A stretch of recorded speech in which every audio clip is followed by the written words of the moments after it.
অফিসে এলাম এবং আমাদের দল অর্থাৎ তৃণমূল কংগ্রেসের পক্ষ থেকে আমরা বারবার বলতে এসেছি যে মানুষের সুবিধা এবং পক্ষে যেটা হবে, গণতন্ত্রের প্রতিষ্ঠার জন্য যে কাজ করতে হবে সেটাই ইলেকশন কমিশনের করার কথা। এবং সেটা আমরা দেখতে পাচ্ছি বাংলার ক্ষেত্রে এটা মানা হচ্ছে না। অন্যান্য রাজ্যর ক্ষেত্রে যেখানে কেন্দ্রে যারা শাসন চালাচ্ছে সেই শাসনকর্তারাই ওখানে আছেন, তাদের ক্ষেত্রে এক এক রকম কাজ করা হচ্ছে, কিন্তু বাংলার ক্ষেত্রে তার বিপরীত দিকের কাজ করা হচ্ছে।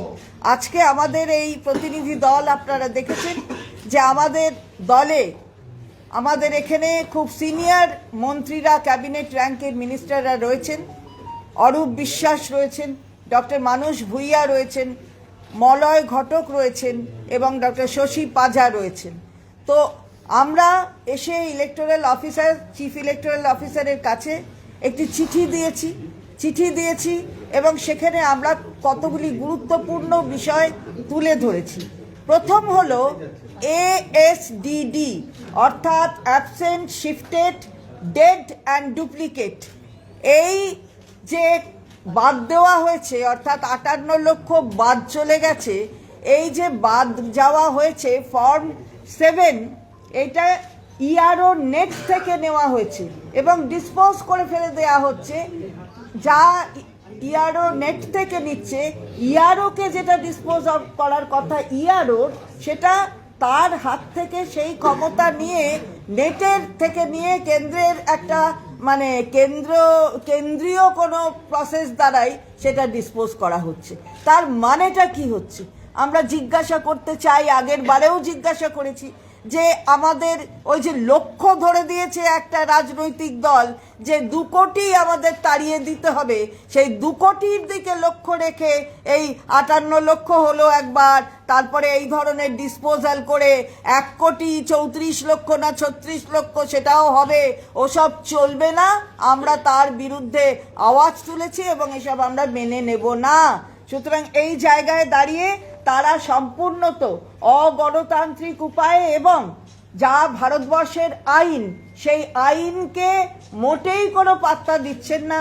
সংবিধানের যে কাজগুলিকে করার কথা, সংবিধান সম্মতভাবে যে আইন তৈরি হয়েছে সেই আইনকে মান্যতা দেওয়া, সেটাও তারা করছেন না।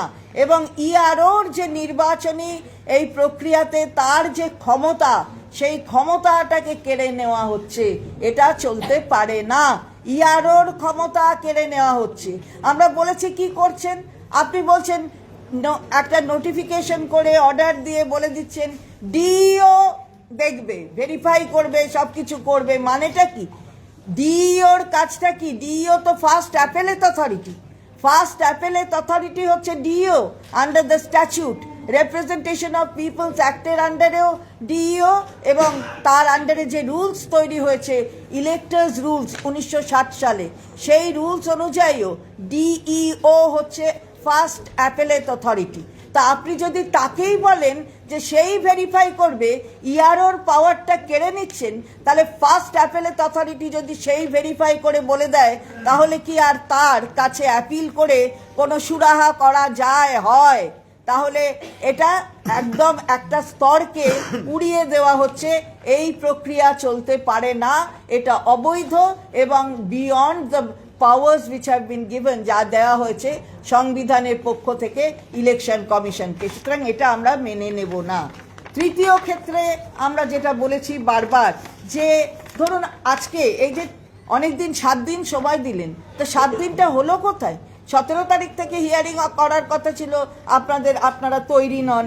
23 তারিখ থেকে হিয়ারিং করার কথা ছিল, আপনারা তৈরি নন। 27 থেকে আজকে হিয়ারিং আরম্ভ হচ্ছে, অথচ আজকে হিয়ারিংয়ের এই যে টাইম দিয়েছেন আর 5 দিন সময়, যারা ধরুন এই স্কুলের কোনো ব্যাপার কি অন্য কোনো রাজ্য থেকে তাকে তার ভেরিফিকেশনের বৈধতা নিয়ে আসতে হবে, তারা 5 দিনের মধ্যে কি করে এই কাজটা করবে? অর্থাৎ আপনি মানে মুখে সময় দিচ্ছেন কিন্তু বাস্তবে কোনো সময় দিচ্ছেন না।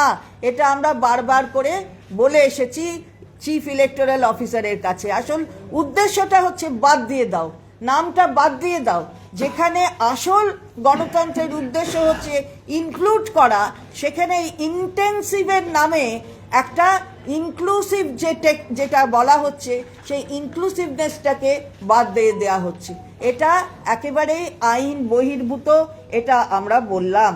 এবং তাছাড়া ক্যাপ আগেও আপনাদের বলেছি, এই যে নলেজ, অ্যাটিটিউড অ্যান্ড প্র্যাকটিস এর নামে একটা সার্ভে করা হচ্ছে। সেই সার্ভে তারা করছে, একটা প্রাইভেট এজেন্সি করছে। এই প্রাইভেট এজেন্সি আমরা বলে এসেছি যে আমাদের কাছে যা খবর, এর সাথে একটা রাজনৈতিক দলের একটু যোগসাজশ আছে, একটু যোগসাজশ। তাহলে কিসের নলেজ, কার নলেজ সার্ভে হচ্ছে? একটা ভোটারের কাছে গিয়ে তার নলেজ সার্ভে, তার অ্যাটিটিউড, সে কিভাবে কি করে সেটা, তার প্র্যাকটিস, এটা কি, তার মানেটা কি? এটা আমরা পরিষ্কার ভাষায় বলেছি যে এই ধরনের কাজ কিন্তু করা সম্ভব নয়। যেটা আপনারা করছেন সেটা অন্যায় করে করছেন।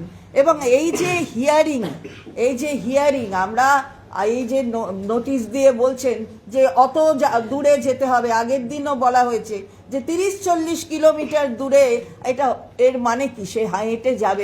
একটা ধরুন বয়স্কা মহিলা, সে যেতে পারবে 30-40 কিলোমিটার? আপনি 2-3টে জেলার কথা, 2-3টি জায়গার কথা বলছেন, ঝাড়গ্রাম বলছেন, কালিম্পং বলছেন, দার্জিলিং বলছেন, কিন্তু বাকি জায়গারও তো ওই অত দূরেই হাঁটতে হয়। তাহলে সেটা হলো না। আজকে এই সমস্ত এই যে বলছেন ফর্ম 6, মানে নতুন ফর্ম 7 ডিসপোজ করে দিয়েছেন। তারপরে যদি নতুন কেউ অবজেকশন দিয়ে মনে হয় যে সে তার নতুন করে আবার ভোটার হবে, সেটা 6 হোক, সেটা 7 হোক, সেটা 8 হোক, তার কাছে জমা দেবে। কার কাছে জমা দেবে? আপনার বিএলও কি বসেছে? আপনি কি সেরকম কোনো নির্দেশ দিয়েছেন? কোথাও বিএলও আজকে এমনি গ্রাউন্ড লেভেলে নেই যেখানে বসে সে জমা নেবে। আর আপনার একটা অ্যাপ দিয়েছেন, যেটা মাননীয় মন্ত্রী অরূপ বিশ্বাসও এটার দৃষ্টি আকর্ষণ করেছেন, যে আপনি একটা অ্যাপ দিয়েছেন, তার অ্যানেক্সটা সেখানে দেওয়া যাচ্ছে না। তাহলে এটা কি অ্যাপ? তাহলে এই অ্যাপটা তো এরর, এই অ্যাপেতে তো এরর আছে। তো তাহলে সেই অ্যাপটা যদি বলেন ওখানে দিন, তাহলে যা অ্যানেক্সচার দিতে বলছেন সেটা সে গ্রহণ করছে না, তাহলে দেয়া কি আর না দেওয়া কি? মানে লক্ষ্যটা কি? তাহলে খালি বাদ দেবেন, এটাই লক্ষ্য? এই কথাই আমাদের সমস্ত মন্ত্রীরা, মলয় ঘটক সাহেব তিনিও বলেছেন, ডক্টর মানস ভূঁইয়া তিনিও বলেছেন, ডক্টর শশী পাজা তিনিও বলেছেন।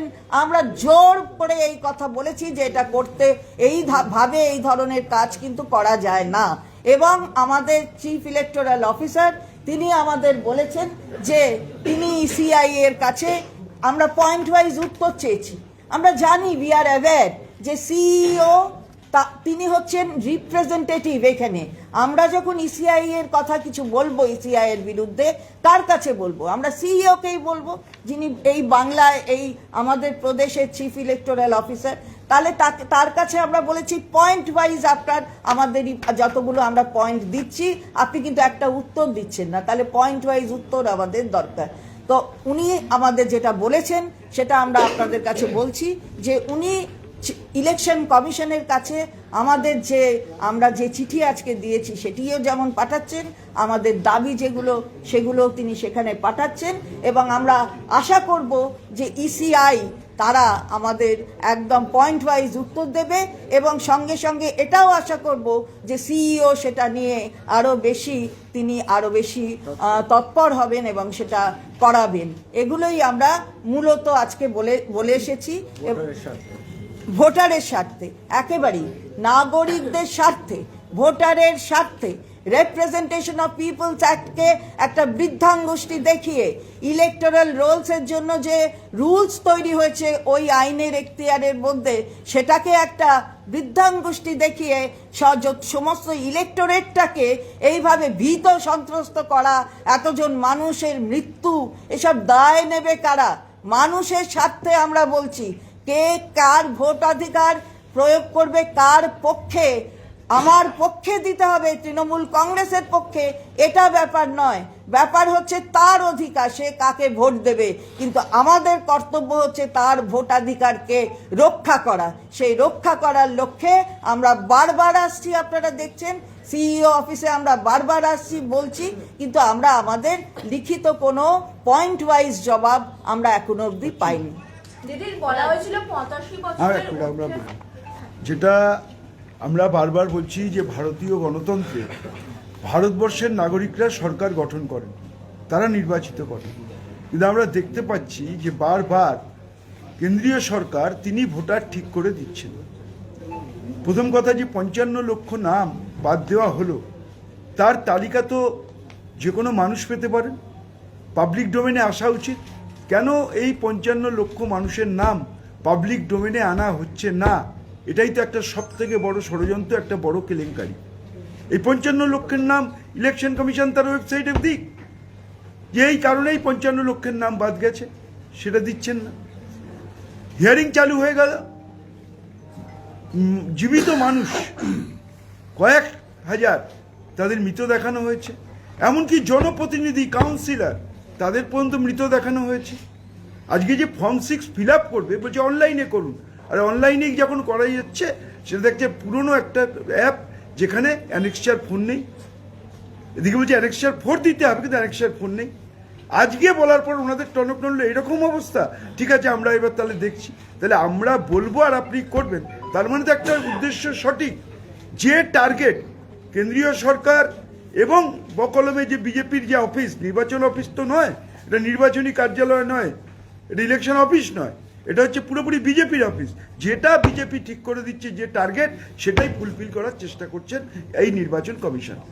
এখানে এলে উনি বলছেন আমি কি করব, আমাকে ওখানে পাঠাতে হবে। তাহলে আপনি বসে আছেন কেন? তাহলে ইলেকশন কমিশনের দিল্লি থেকে লোক এখানে বসান, যে প্রত্যেকটা পয়েন্টের উত্তর দিতে পারবে। একটা করে চিঠি দেবো, পয়েন্ট ওয়াইজ জানতে চাইবো, তার কোনো উত্তর পাবো না। আজকে আমরা পরিষ্কার বলেছি, যা জানতে চাইছি পরিষ্কার দিন।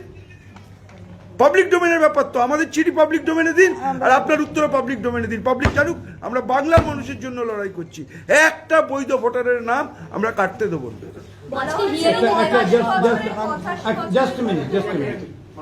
ভারতবর্ষের সংবিধানকে কেউ বৃদ্ধাঙ্গুষ্ঠ দেখাতে পারে?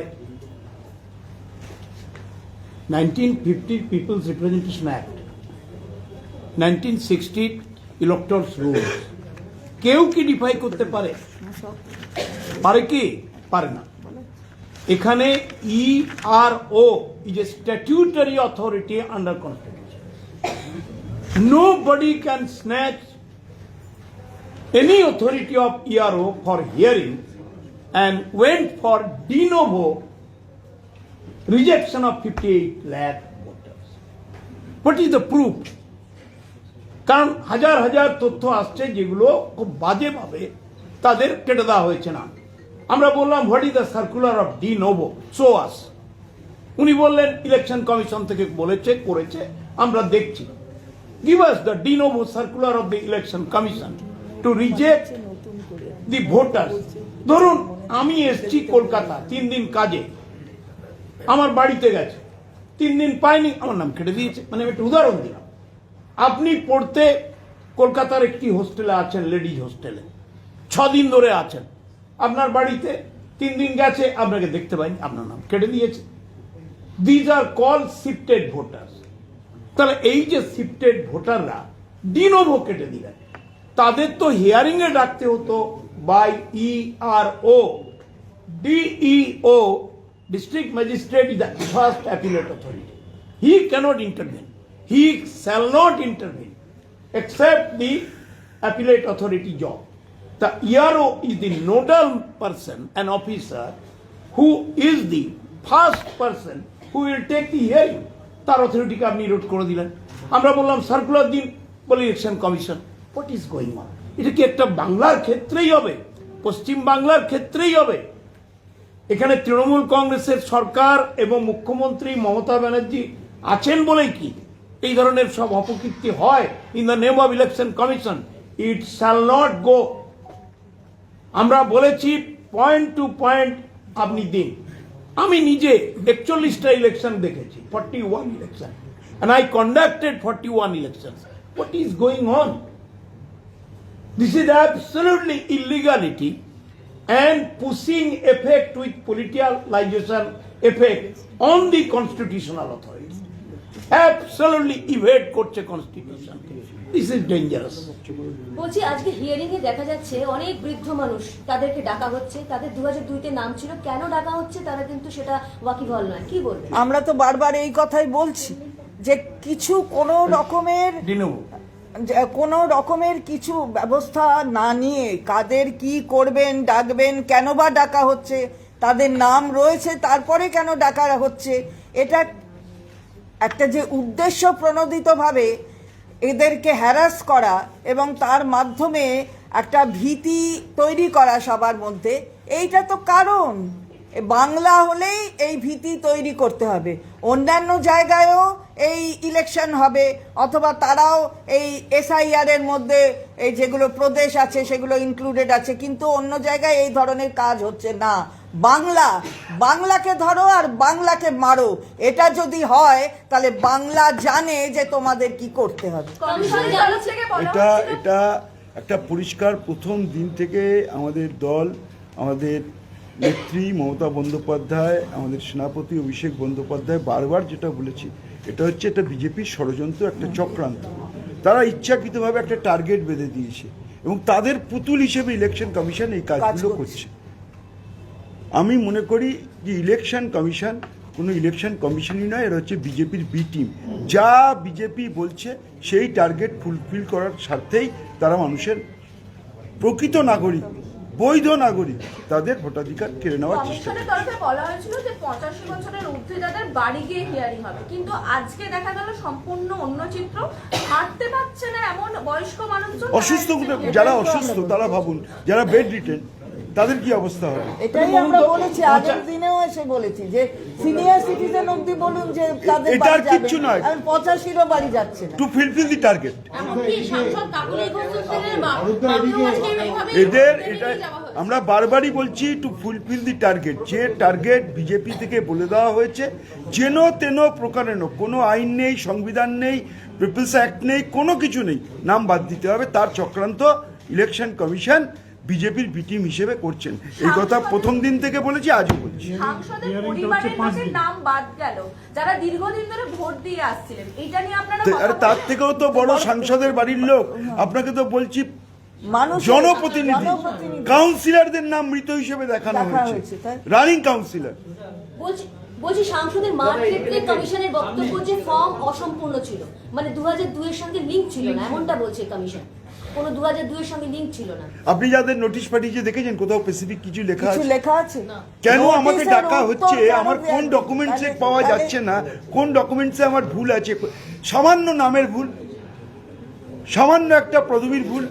একজন মহিলা বিবাহ করার পরে অনেকেই তার হাজবেন্ডের টাইটেল নেন, তার নাম না 2002-এ যদি নাম না থাকে, যদি উনি 2003-এ তুলে থাকেন, আমি ধরে নিলাম তর্কের খাতিরে, তাহলে কি 2025-এ তার লিস্টে নাম থাকবে না? তার জন্য তাকে ডাকতে হবে? তাহলে কন্টিনিউয়াস প্রসেস যে রিপ্রেজেন্টেশন অফ পিপলস অ্যাক্টের মধ্যে এই ইলেকশনটা তো, নাম তোলাটা তো কন্টিনিউয়াস প্রসেস। তাহলে 14-ই নির্বাচন হলো কি করে, 19-এ হলো কি করে, 24-এ হলো কি করে? তাহলে তখন কিন্তু এনারা সব ভোট দিয়েছেন, সে ভোটগুলো বৈধ, আর এখন লিঙ্ক পাচ্ছে না, তাই টেনে নিয়ে যেতে হবে। আমাদের নেতা অভিষেক ব্যানার্জি এটাই বলেছেন, হ্যাঁ, না তাহলে সবাই মিলে পদত্যাগ করে দিন। সবাই করবে, সবাই পদত্যাগ করিয়ে আসুন, বিধানসভা লোকসভা পদত্যাগ করে এই D novo what is terminology, D novo rejection. না আমি বলছি ঠিকই বলেছে, তাহলে তারপরে সবাই নির্বাচন হোক। সবকে এই মানুষগুলোই তো ভোট দিয়ে দেশের প্রধানমন্ত্রী, দেশের স্বরাষ্ট্রমন্ত্রী, দেশের কেন্দ্রীয় মন্ত্রীদের সবাই তখন এই লোকগুলোর বৈধ ভোটে আপনি মন্ত্রী হলেন, আজকে তারা অবৈধ হয়ে গেলেন। আজ থেকে প্রথমে CEO তো দপ্তরে আমরা আজ থেকে CEO দপ্তরে সেন্ট্রাল ফোর্স ডিপ্লয়মেন্ট হলো। ওটা নিয়ে আমাদের কোনো বলছি না, আনম্যাপ ভোটারদেরকে ডাকার কথা ছিল, কিন্তু এখন দেখা যাচ্ছে যে 1 কোটি যে লজিক্যাল ডিসক্রিপেন্সিস ছিল তাদের মধ্য থেকেও মানুষজনকে আনওয়ারেন্টেড ভাবে ডাকা হচ্ছে, তারা প্রস্তুত ছিলেন না।